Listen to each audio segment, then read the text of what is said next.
Hey everyone, कैसे आप सब। उम्मीद करते हो सब ठीक होंगे। मैं हूँ अर्ज सारा। तो चलिए कहानी आगे सुनते हैं। चैप्टर 29। अब तक कशिश को कुछ याद आया।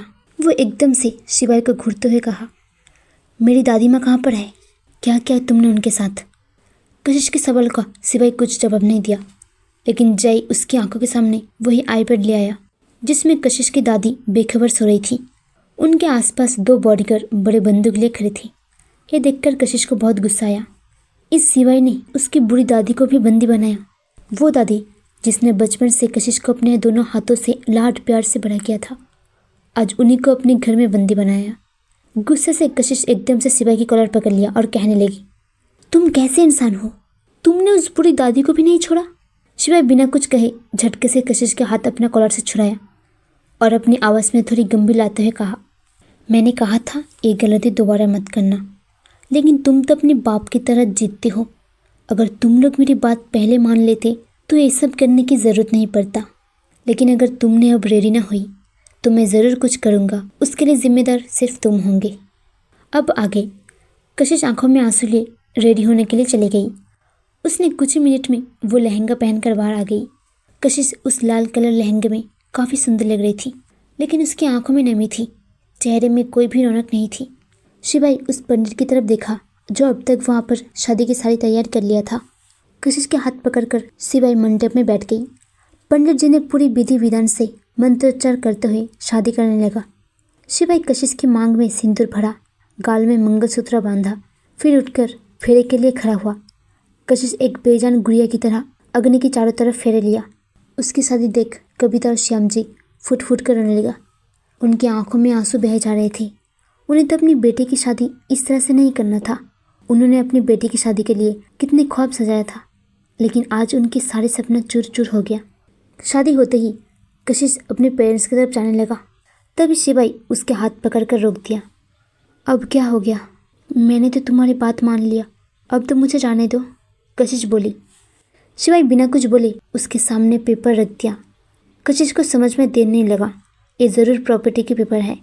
कशिश की आंखों में इस पर गुस्से आंसू की जगह नफरत ने ले लिया। शिवाय उसे देखते हुए अपनी गहरी आवाज़ में कहा, तुम्हारे दादाजी की वसीयत के मुताबिक शादी के बाद वो ज़मीन तुम्हारे पति के होगा और वो तो मैं हूँ। लेकिन मैं चाहता हूँ ये तुम खुद अपने हाथों से साइन करो, क्योंकि इसी के लिए तुमने मुझे थप्पड़ मारा था और अब वक्त है तुम्हारे गुरूर तोड़ने की। कशिश नफरत से एक नज़र शिवाय को देखा और पेन लिए गुस्से से साइन कर दिया और अपने पेरेंट्स की तरफ जाने लगी। शिवाय फिर से उसका हाथ पकड़कर अपनी तरफ खींचा और स्माइल के साथ कहा, अरे जल्दी क्या है? तुम अपने पेरेंट्स के साथ पूरी लाइफ रह सकती हो। जानना नहीं चाहोगे कैसे?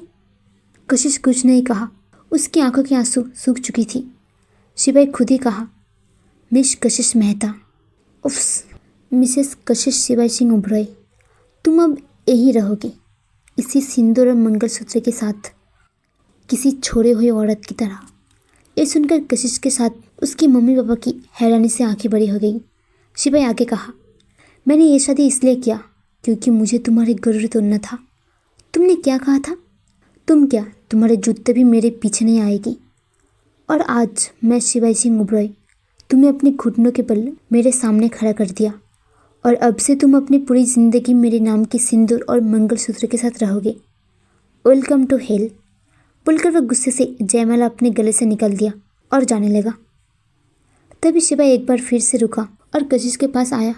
फिर वो धीरे से झुककर कशिश के होठों को चूमा और उसकी खूबसूरत चेहरा देखकर कहा, अगले 24 घंटे मैं तुम्हें बर्बाद करके रख दूंगा। तुम खुद चलकर मेरे पास आओगे, मेरे सामने गिर गिराओगे। अब मैं तुम्हारी औकात दिखाऊंगा। See you soon my sweetheart, बोलकर वो कशिश के चेहरे झटका और वहाँ से चला गया। उसके पीछे जय, पंडित जी और बॉडीगार्ड भी चले गए, लेकिन जाने से पहले वो सबके हाथ भी खोल लिए थे। कशिश अपनी जगह पर शौक से खड़ी हुई थी। उसके आंसू बहना बंद हो चुकी थी। कविता और श्याम जी दोनों दौड़ते हुए कशिश के पास आया। कशिश को बाहों में भरकर रोने लगी। आई एम सॉरी मेरे बच्चे, हमने तुम्हारे लिए कुछ नहीं कर पाया। कशिश को वो अपने सीने में भर लिया और फुट फुट कर रोने लगी। लेकिन अचानक श्याम जी की सीने में बहुत दर्द होने लगा। वो अपने सीने पकड़कर तड़पने लगे। उन्हें इस तरह से तड़पते देख कविता जी उन्हें संभालने लगी, लेकिन कशिश अपनी जगह किसी पत्थर की तरह जम चुका था। वो कुछ बोल भी नहीं पा रही थी, ना अपने आंखों की पलक झपकाए। कशिश बुरी तरह से सदमे में चली गई। सुनिए ना जी, उठिए। लेकिन श्याम जी कुछ नहीं बोला। वो तड़पते हुए अपनी सीने पकड़कर वहाँ पर आंखें बंद करके गिर गया। उन्हें इस तरह से देख कविता के मुंह से दर्द की एक चीख निकल गई। आज के लिए बस इतना ही। तो शिवाई और क्या क्या बुरा करेगा कशिश के साथ? क्या ये कम था जो शिवाई और बुरा करना चाहते हैं? आगे जानने के लिए सुनते रहिए। सी यू नेक्स्ट चैप्टर। बाय।